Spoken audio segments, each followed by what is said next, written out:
Okay.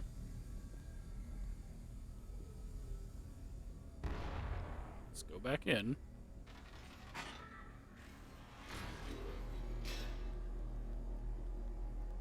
According to this, there are 4 notes at this next place. It's going to double loading screen, yep. Farming the world. I saw the detritus of this so-called progress. I saw starvation and disease. I saw rubbish floating in the harbor. We are ruiners, all of us. We make the world unclean.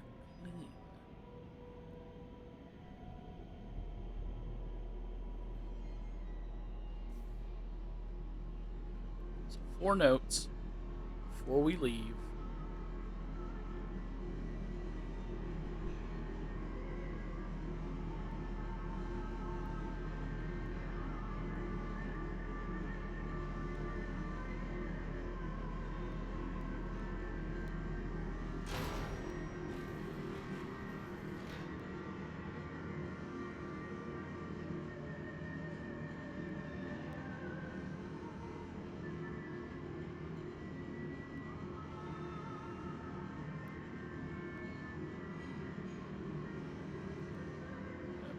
Music. Hold on, I'm turning the volume down a bit.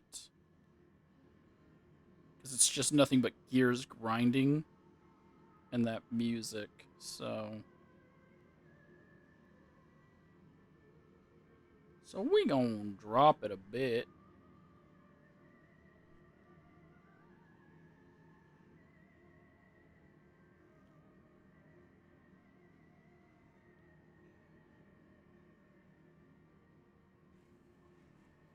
So we descend a second time.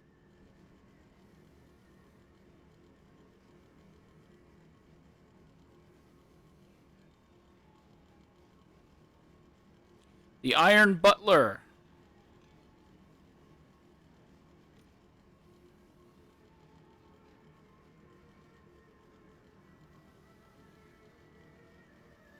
Those are people.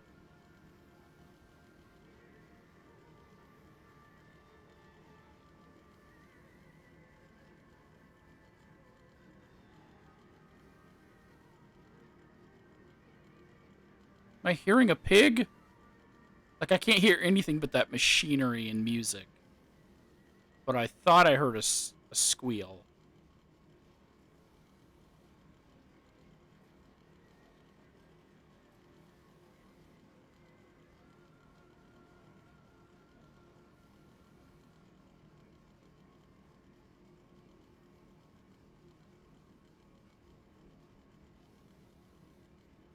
Oh, good.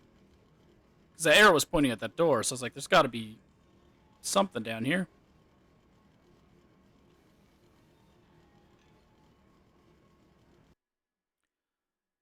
October 25th, 1899. No machine blades for Fatty Bishop and Gluttony Heiress.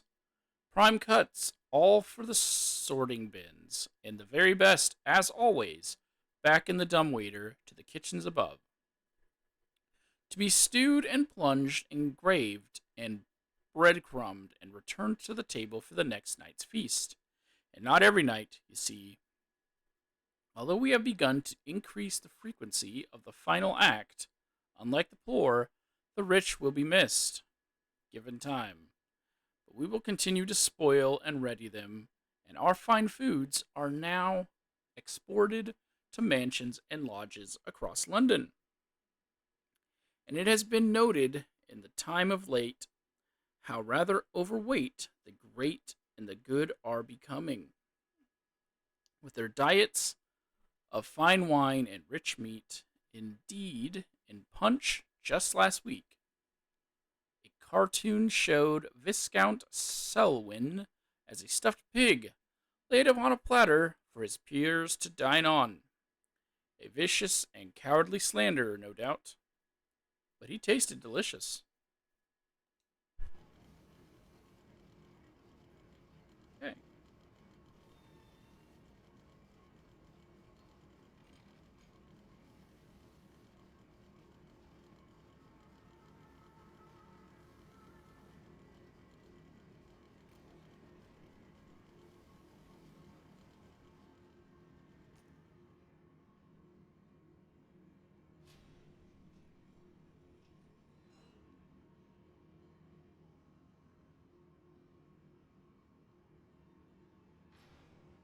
Okay, but there's a ladder here.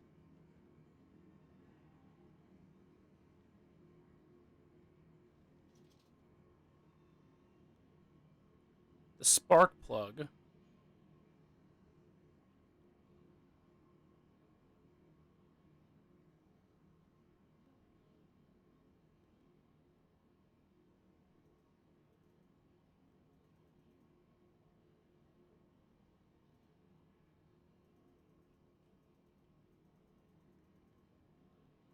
Where? Danger. Compound X. No naked flames. No unshielded electrics.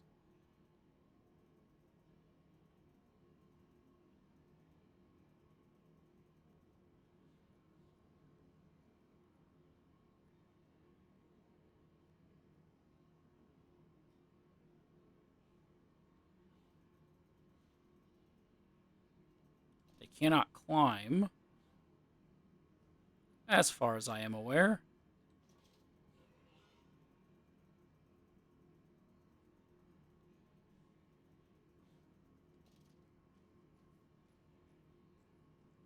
So I probably have to lead him over to here and spill some acid on top of him. God dang, that is still kind of loud. I'm gonna up it a bit. Yeah, them gears, the machinery, and there's no options to like. It's just one master volume, which I don't like. But it just be like that.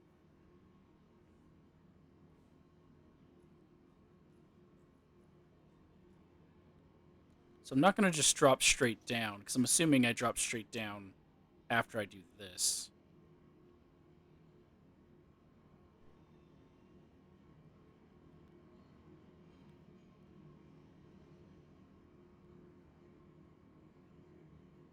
But will they be free?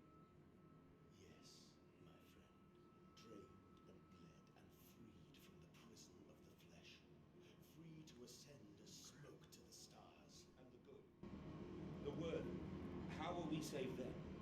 Show me these worthy, Mandus. Show me these good. I do not see them.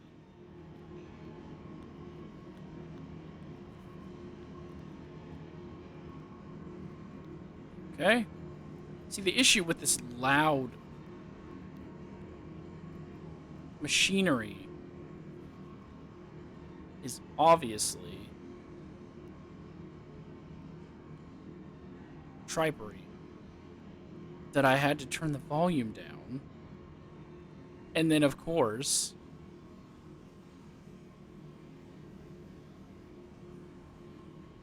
there's a little audio thing, meaning I have to turn it back up. Pigline Central Operations. It's broken. Okay. There's only one way to go. To the coolant tanks.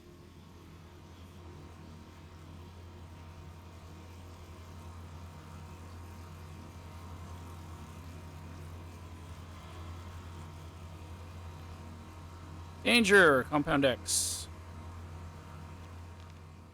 Wait, I had two of these? Where did I get this one? Counterattack. I've returned. Oh, I got this one when I walked over to the vault. I didn't read it. I've returned an angel of vengeance, saboteur once more. I will find a way to stop this vast enterprise of slaughter. Enough destruction opened the heart before, confused the machine enough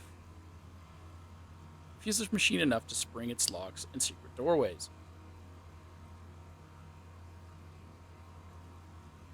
I must cause it great shock, stab its eyes, poke hot wire into its ears, hammer to its teeth, and push glass into every orifice. Then it will gasp, and in that gasp, I will scuttle into its throat and stab its heart from inside. Compound X in the coolant tanks. Vile concoction is Compound X. It is the arterial blood of this horror. Oiled, it creates the steam to drive pistons. But here, It is freezing and flows about the components to keep them cool. Why should it be that the deeper I go, the cooler it becomes? What great process generates such heat that the machine must quench it with a cocktail of blood and effluent?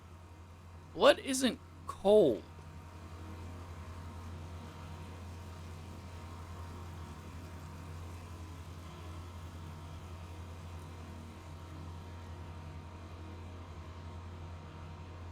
See a flickering light. Oh, that's just a graph player. Yeah, blood is.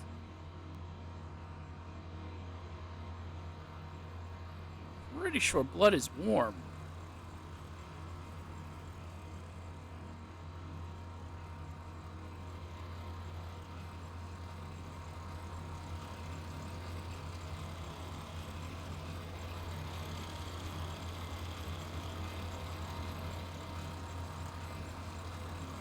Hold up, let me mute this real quick while I read this.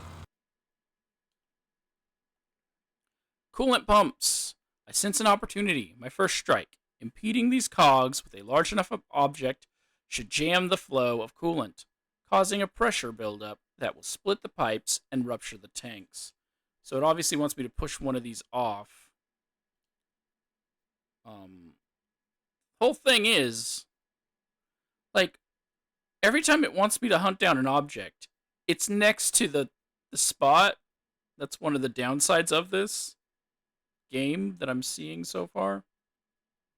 Hold on, let me drop that audio so I can unmute it. Yeah.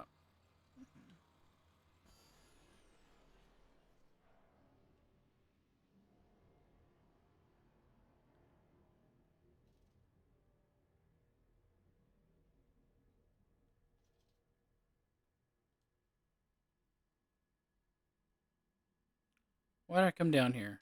Is a pig gonna spawn up top?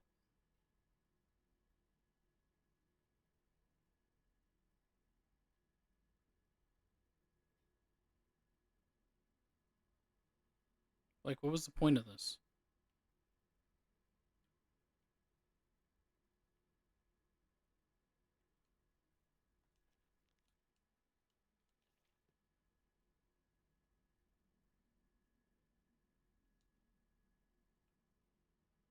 In case I fell off? Because if I fell off, I would just grind myself in the gears. So I don't. I don't know.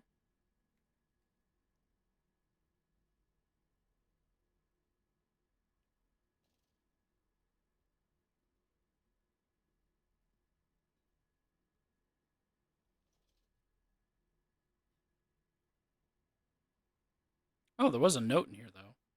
So it's 2 of 4. October 27th, 1899.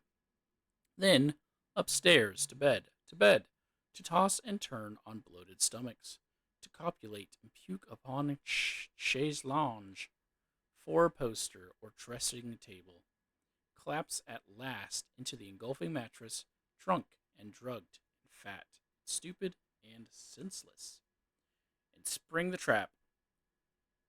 Man piggies spring the trap. At a pull of a lever, a set of hydraulic pistons and gears are fired, resulting in 3 walls of steel, bars dropping from the ceiling via the canopy. Oh, that's what those were. Yeah, I remember seeing that at the beginning of the game. Via the canopy to cage product into the bed, preventing escape. The entire bed is then tilted backwards into the wall by a powerful spring mechanism, also fed by the hydraulics.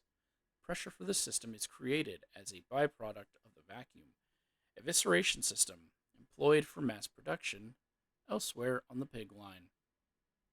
In this way, we have created our very own bottled revolution.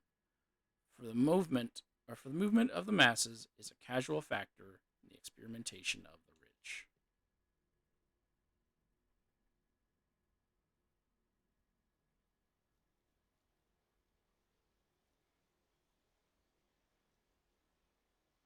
Okay.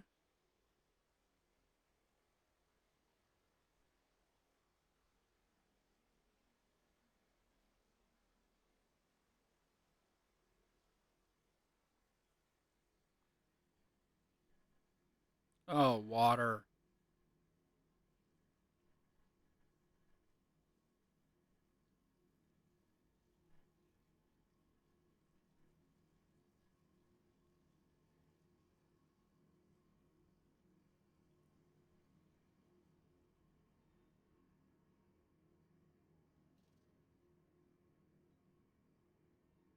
Guessing this way next? Oh, was I supposed to probably do this first?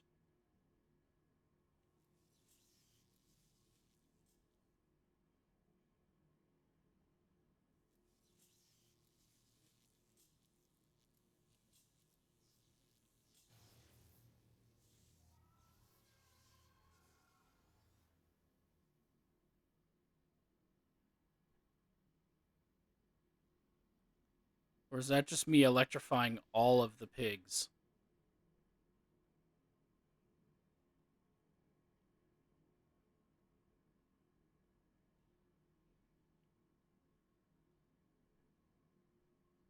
Yeah, he's dead now.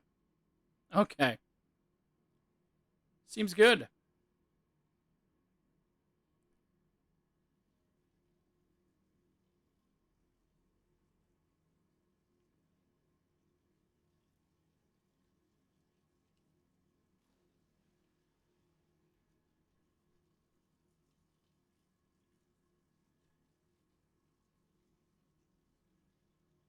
So I can now get a better look at it. The vanity cosh. Spark plug. Coolant pumps. Tripiary.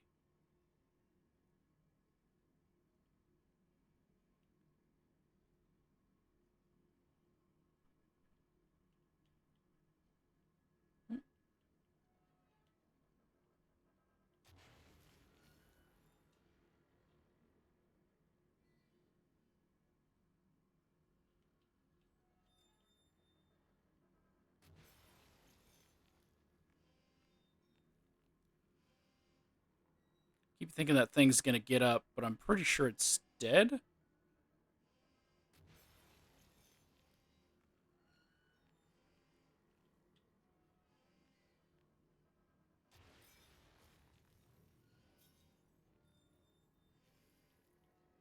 Come on.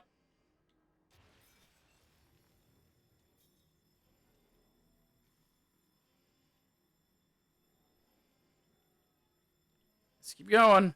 I will rain excrement into your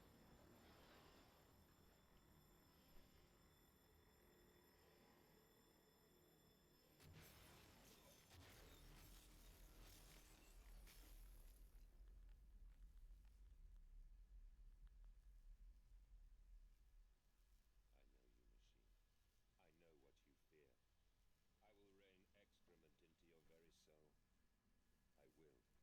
will destroy you. You are too late, Mandus.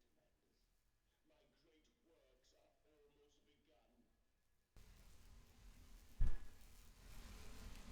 Well, if I would have known he was gonna talk again, I would have upped it, the volume. My boy. What did they do to my boy?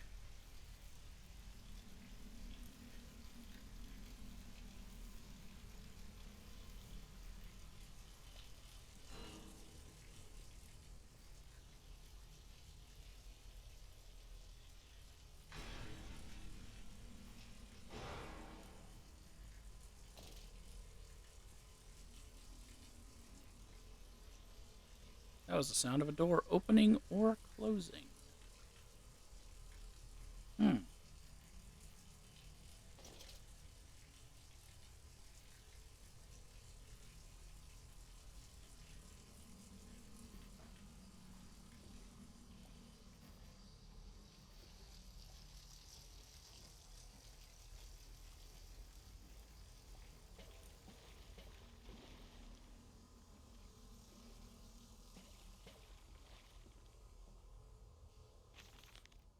October 27th, 1899. And waste not, want not. For here the assorted slop and innards are sifted and sorted, and enter the world through more channels and means than one could possibly conceive. The product passes by this section of the engine and is driven through the blade, splitting it into two sections ready for the butcher's block. And in the interim, it is kept in our freezer bays under the house, and the heat produced naturally by the refrigeration process feeds into the pipes and crannies of these rooms, and is the very reason, my dear friend, that we can sit here in shirts and waistcoats, but no jackets, on a freezing winter's night, without a fire in the grate, and discuss our great enterprise.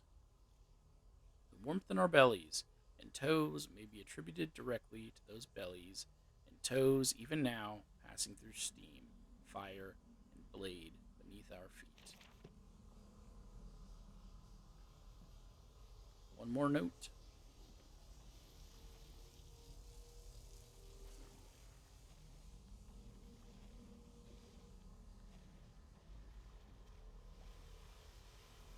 Oh, last time I was on one of these.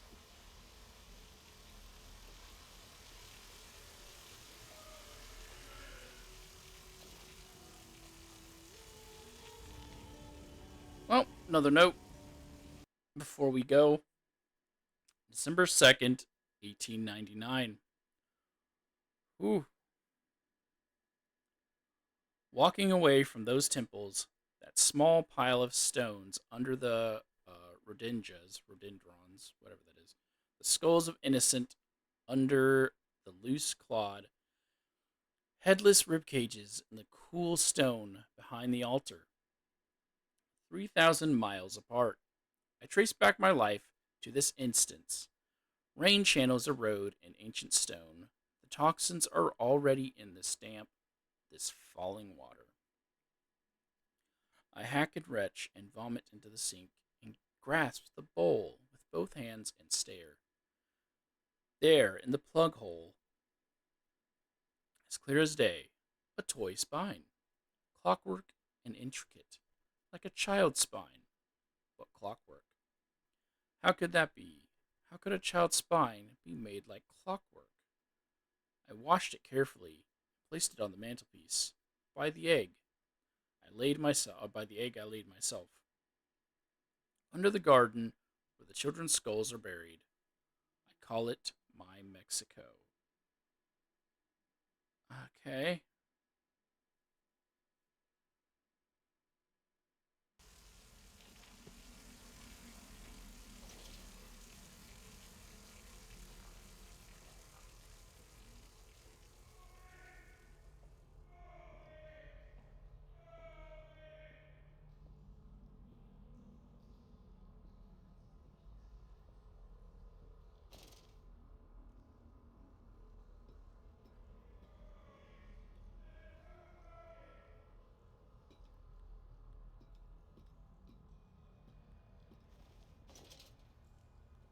Okay.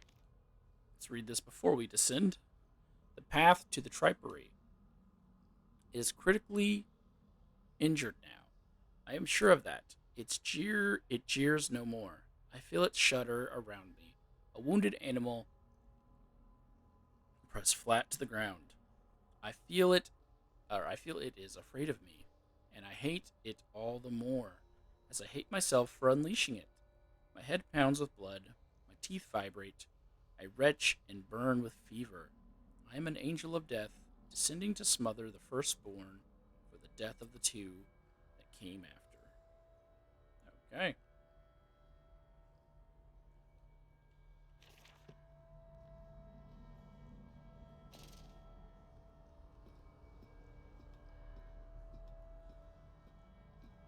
Is it going to give me an explanation of how the boys died and drowned in Mexico?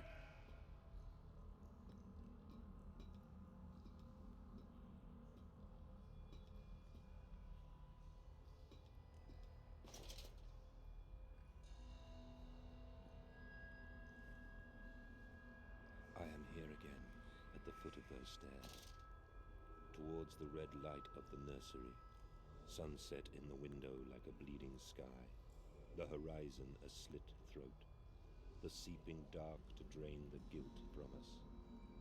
I am the jaguar-faced man. I am the feathered serpent. This priesthood is mine. He's naming Xblanque and Glakong.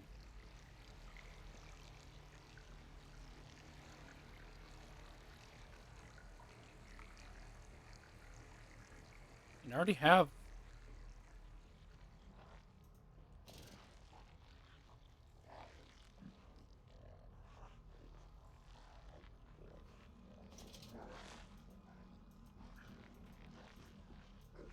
Oh, look at all of that blood. I already have all 4 notes.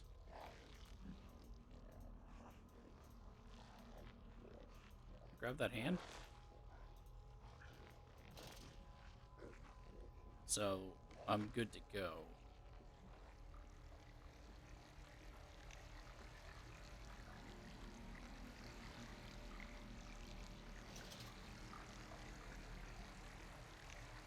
I can meet him, your great engineer. How marvelous. I must say, Mr. Manders, my excitement is almost unseemly. Yes, I can see that. Step this way, Professor. I will be right behind you. Manders? Manders, where the devil are you? I can't see a damn thing. Manders! We are the pig, Professor. They are all the pig.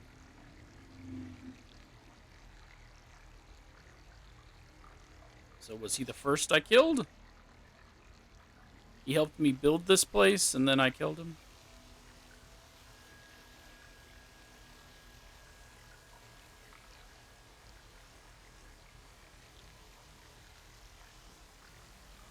My boys!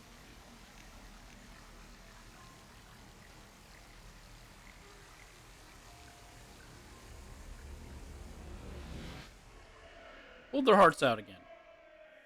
God, tired of my boys doing that.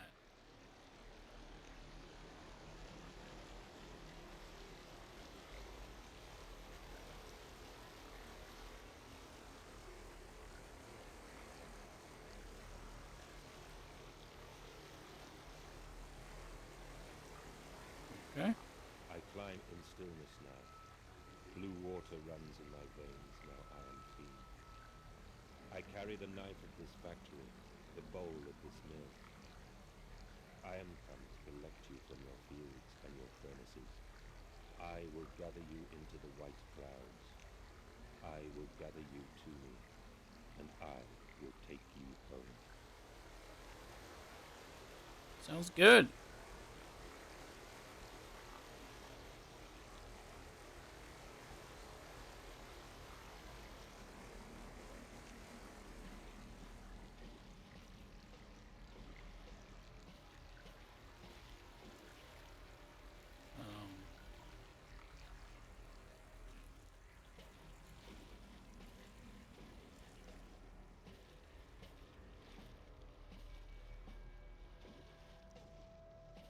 Sloshing, dude.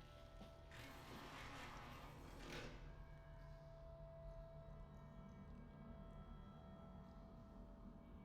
feel like this is leading to the final thing, so we'll put that all in its own episode.